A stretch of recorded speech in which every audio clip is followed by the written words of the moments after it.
ఈ మాసమంతా కూడా మీ దయా రెక్కల నీడలో మమ్మల్ని దాచండి. మా బలహీనతలు పొరపాట్లు క్షమించండి. మేము దాచుకోవట్లేదయ్యా, ఒప్పుకోలు చేస్తున్నాం.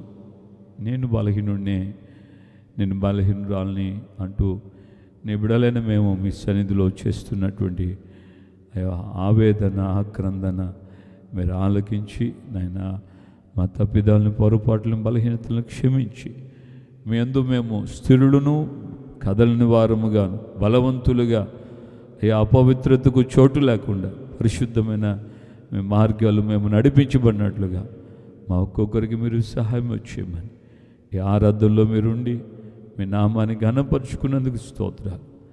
అందరి మనసును, ప్రాణమును, ఆత్మ, శరీరమును మీ సన్నిధిలో ఆయన ఆదరించి ఓదార్చి మీరు తేలికపరిచారు. అందుకే స్తోత్రాలు.